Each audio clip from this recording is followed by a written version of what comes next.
जयाचा जनी जन्म नामार्थ झाला, जयाने सदा वासनामात केला. जयाच्या मुखी सर्वदा नाम कीर्ती, नमस्कार त्या ब्रह्म चैतन्य मूर्ती. सद्गुरुनाथ महाराज की जय. सद्गुरु श्री ब्रह्मचैतन्य महाराज गोंदवलेकर यांचं प्रवचन. मी फक्त एका नामातच आहे. 15 जून.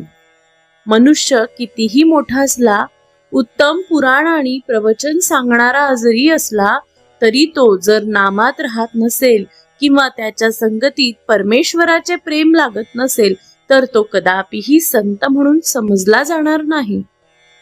संतांचे नातेवाईक संत असतातच असे नव्हे. आपण नोकरी केली तर आपला मुलगा नोकरी करीलच असे काही नाही. तसेच जो भगवंताचा आहे त्याचा मुलगा भगवंताचा असेलच असे नाही. संत जरी झाला तरी त्याने 4 माणसांसारखेच वागावे.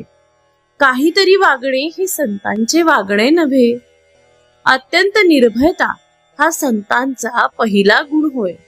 कारण सर्व ठिकाणी मी आहे ही भावना झाल्यावर भयाचे कारणच उरत नाही.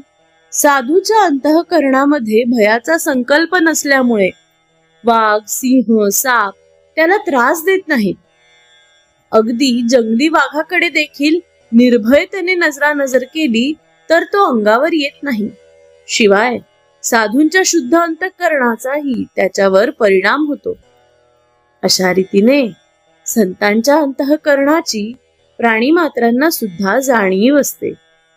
अशा संतांचा सहवास मिळणे ही फार भाग्याची गोष्ट आहे.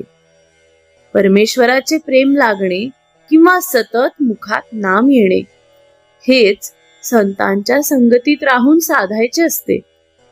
संतांची अखंड संगत नामानेच ठेवता येईल. जिथे नाम आहे तिथे संतांचा सहवास आहे. तुकाराम महाराजांसारखे संत सुद्धा देवापाशी मागताना तुझा विसर न पडावा हेच मागतात. तसेच रामदास स्वामी देवाला म्हणतात, तुझा योग म्हणजे सहवास मला नित्य घडू दे. योग असणे